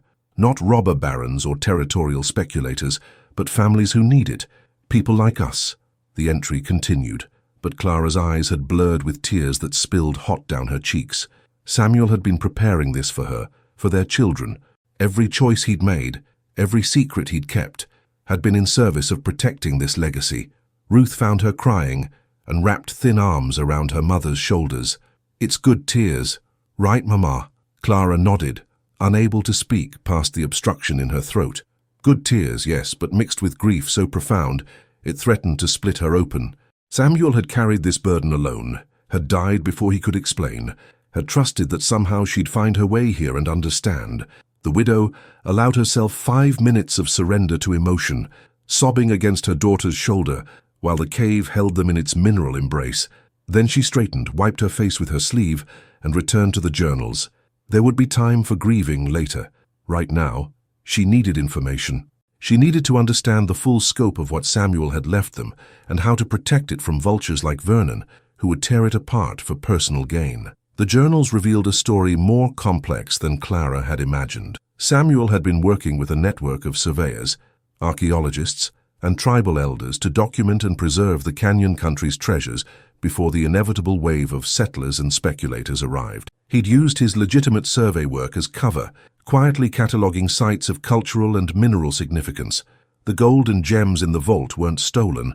They were payment for his services, given by mining operations he'd helped establish ethically, taking only small percentages as consultant fees over many years. He'd hidden it all here in this cave his grandmother had told him about, waiting for the day when he could reveal it to Clara and build the life they'd always discussed. "I'll tell her soon," one entry read. "Once the last surveys are complete, once I'm certain Vernon can't trace any of this back to me. He'd use it to hurt people, to leverage control over the territory's development. Clara will understand why I waited." She always understands. Except Clara hadn't understood, because death had intervened before Samuel could explain. She'd spent months thinking he'd failed them, left them with nothing but debts and broken dreams. Now she stood surrounded by proof of his devotion, his careful planning, his absolute faith in her ability to steward what he'd built. The irony tasted bitter. In another notebook, she found an envelope addressed to her in Samuel's script, sealed with red wax. Her fingers trembled violently as she broke the seal and extracted the letter inside.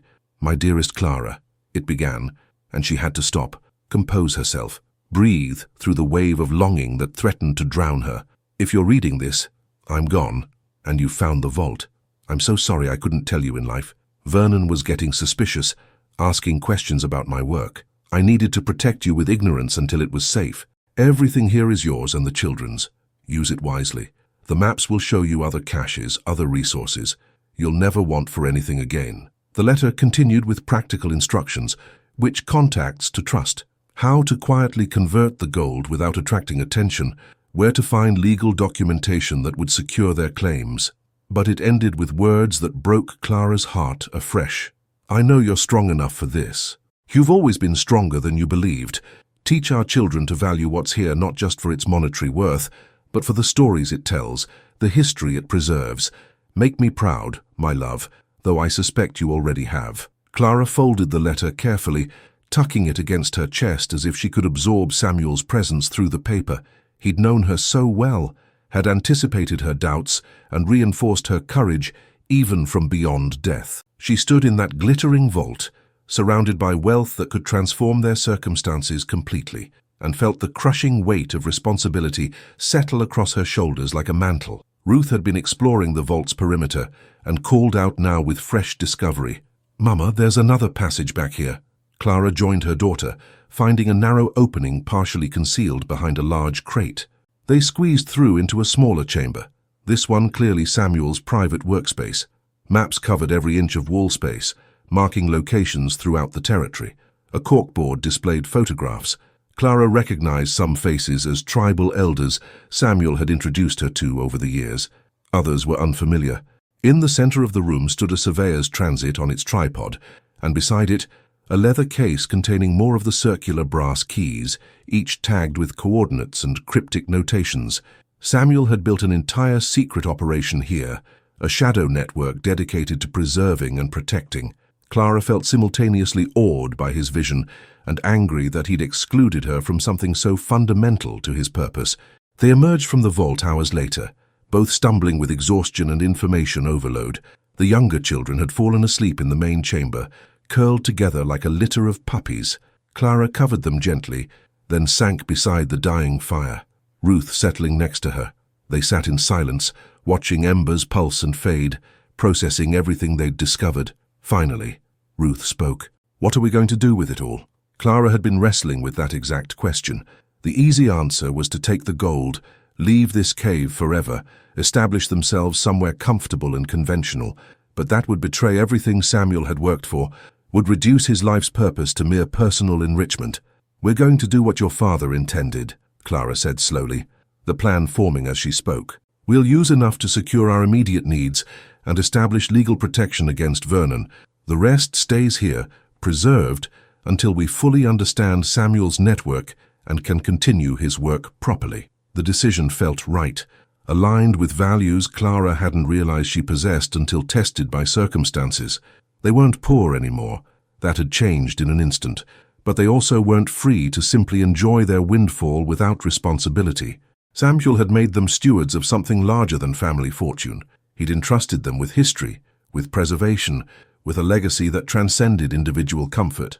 As Clara finally allowed sleep to claim her, she felt her husband's presence more strongly than at any point since his death, not as a ghost or supernatural visitation, but as a certainty living in her bones. They were exactly where they were supposed to be, doing exactly what they were meant to do. Vernon and his threat seemed suddenly insignificant compared to the purpose that had revealed itself in the vault's glittering depths. Let him come with his lawyers and his greed. She had something far more powerful now. Knowledge, resources, and the unshakable conviction that she was continuing work that mattered. Tomorrow, they would begin. Tonight, they would rest in their cave home, surrounded by secrets that had waited years to be discovered, secure in the knowledge that poverty would never threaten them again.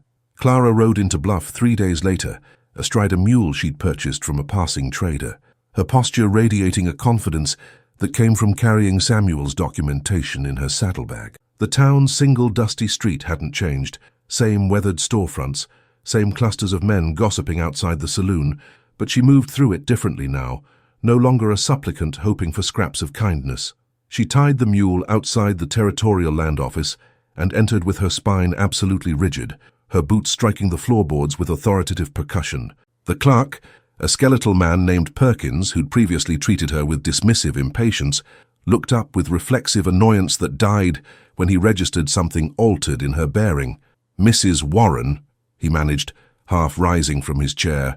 "What can I need to file mineral rights claims and cultural preservation documentation for the following coordinates," Clara interrupted, spreading Samuel's maps across his desk without asking permission. The widow spent 4 hours in that stifling office, presenting evidence that transformed her from desperate squatter into legitimate stakeholder in the territory's future. Samuel's surveys detailed resources worth hundreds of thousands of dollars, carefully documented, legally obtained, and now officially registered under Clara's name as surviving spouse.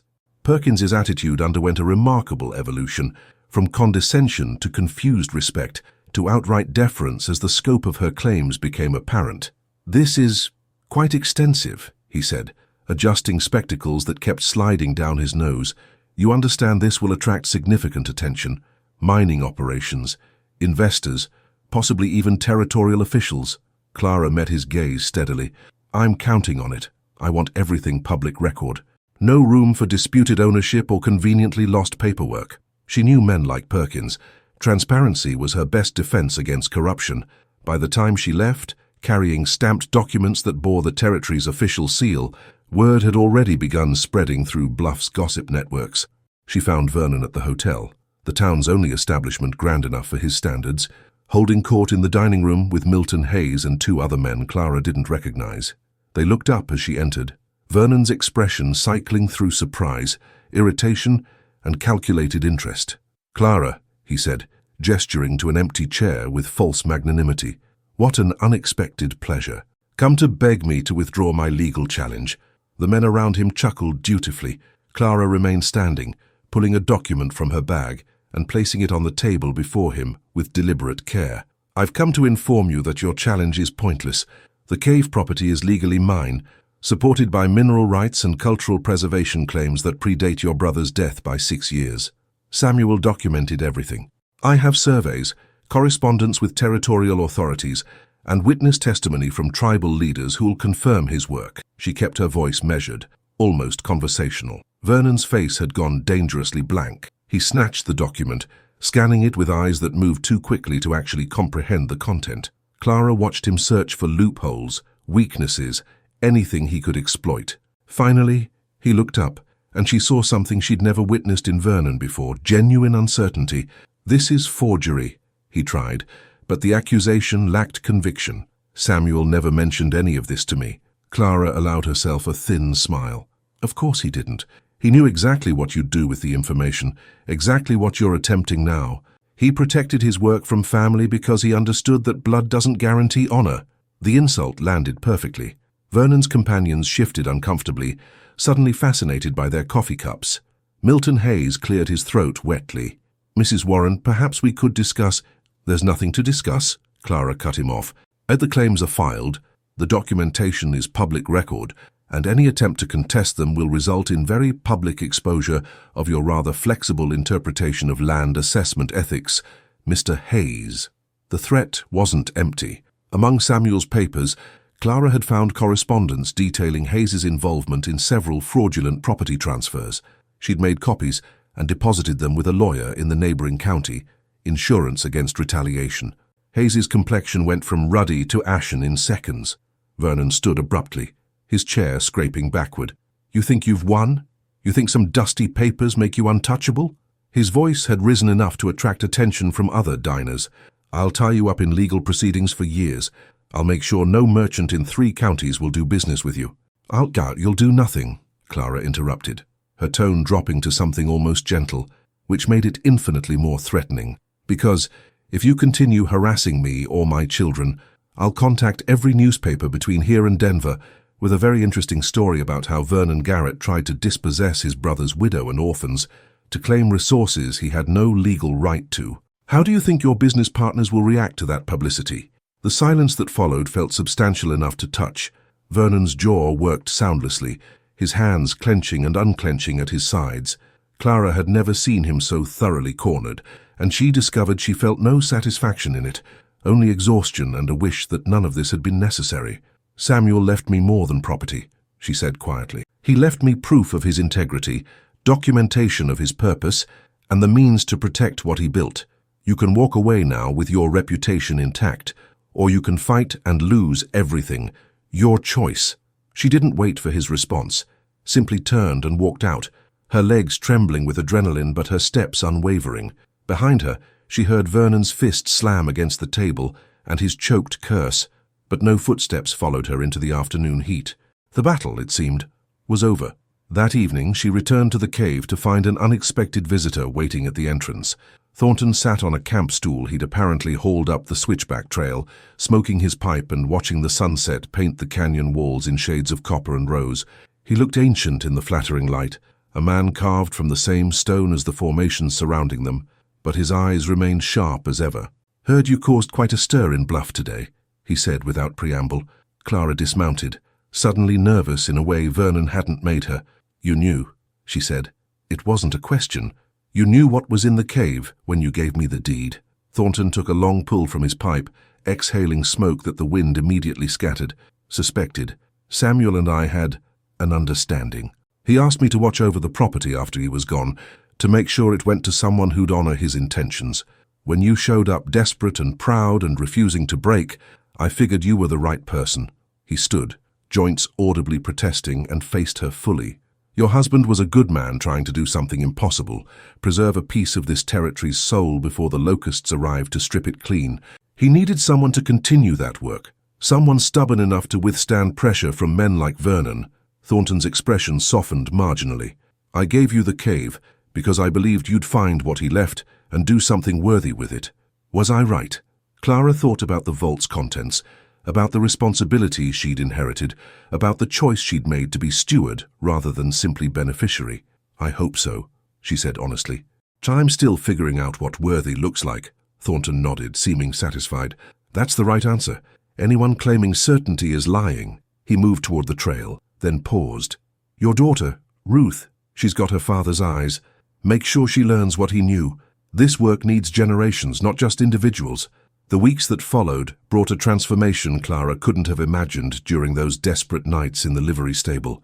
Money from the vault's gold, carefully converted through contacts Samuel had established, allowed her to purchase proper supplies, hire help for improvements to the cave dwelling, and establish a small fund for the children's future education. But more importantly, it provided the breathing room to study Samuel's documentation thoroughly and understand the network he'd built.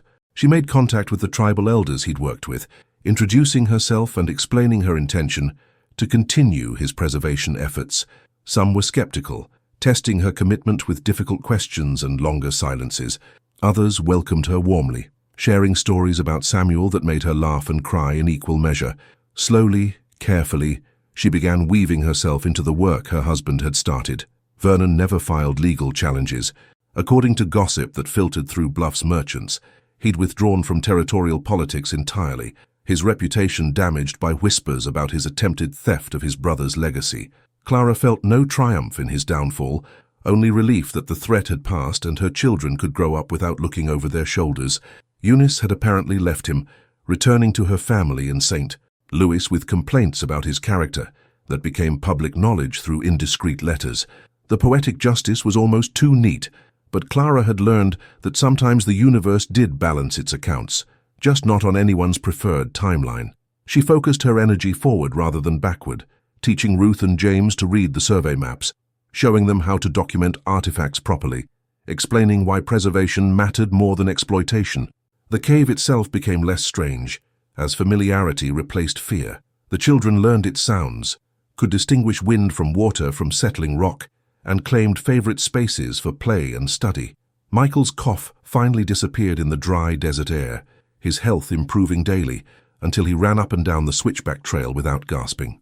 Emma took her first independent steps in the main chamber, applauded by siblings who'd grown protective and patient beyond their years. Ruth discovered a talent for sketching, documenting the cave's symbols with artistic precision that would have made Samuel proud. They were building a life here, unconventional but authentic, rooted in purpose rather than convention. Clara stood at the entrance one evening, watching her children play in the golden hour light, and realized she was happy, genuinely, surprisingly, impossibly happy after everything they'd endured. Months turned into a year, then 2. The cave dwelling evolved from temporary shelter into permanent home. Its rough edges softened by curtains Clara sewed, furniture purchased from craftsmen in Bluff, and the accumulated detritus of daily life that transformed any space into sanctuary. She hired a teacher from Santa Fe, a woman who didn't judge their unusual living situation, to supplement the children's education. She established relationships with archaeologists and anthropologists who shared Samuel's reverence for preservation, inviting them to study the cave's artifacts under strict protocols. And she wrote, documenting everything in journals that would eventually form the foundation for formal protection of the Canyon Country's cultural sites.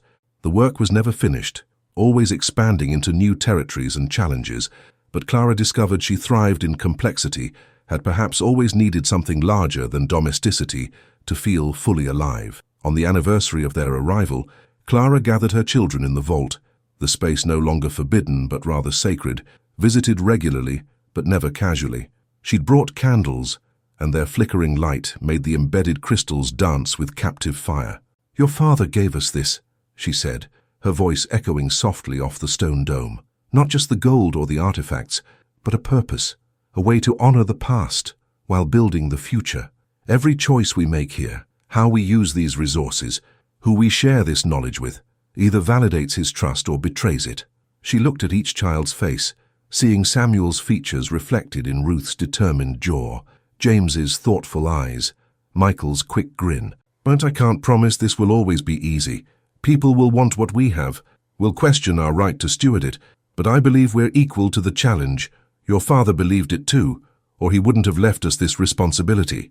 Ruth stepped forward, holding something she'd kept hidden until this moment, a carving she'd made from local sandstone, depicting the widow's mark that appeared throughout the cave. "I think we should install this above the entrance," she said. "Make it official. This is our home, our work, our legacy now." Clara took the carving, running her fingers over the symbol that had come to represent not just her husband's work, but their family's transformation from victims of circumstance into architects of purpose. "Yes," she agreed. "But we'll add something." She produced a chisel and carefully inscribed below the circular mark, "Warren family. Stewards, not owners." The distinction mattered. They didn't possess this place. They cared for it. And in caring for it, they'd found the belonging that conventional homes had never provided. They installed the marker together, all 6 of them working to fit it securely into the rock face above the threshold. And when it was set, they stood back to admire their work as the desert wind sang its approval through the canyon's ancient architecture. That night, as Clara performed her usual evening tasks, banking the fire, checking that the children were warm, ensuring the cave's entrance was secure, she paused in the circular chamber, where the sealed door stood permanently open now, no longer barrier but invitation. She thought about the journey that had brought them here, Samuel's death, Vernon's cruelty, the town's rejection, Thornton's strange kindness, and finally, this cave with its layered secrets. Every disaster had been necessary, every loss had served purpose, though she'd never have chosen this path if given the option. But standing here now, surrounded by proof of her husband's devotion and her own capability, Clara understood something fundamental. Strength wasn't about avoiding suffering. It was about transforming it into something meaningful. They'd taken their pain and built a legacy. They'd taken poverty and created abundance. They'd taken exile and found home. And tomorrow they'd continue the work, adding their own chapter to a story that had begun generations before and would extend generations beyond. The widow smiled, extinguished her lantern, and walked through darkness she no longer feared toward the sound of her children's peaceful breathing, toward the life she'd fought impossible odds to secure, toward a future that finally felt like something worth believing in.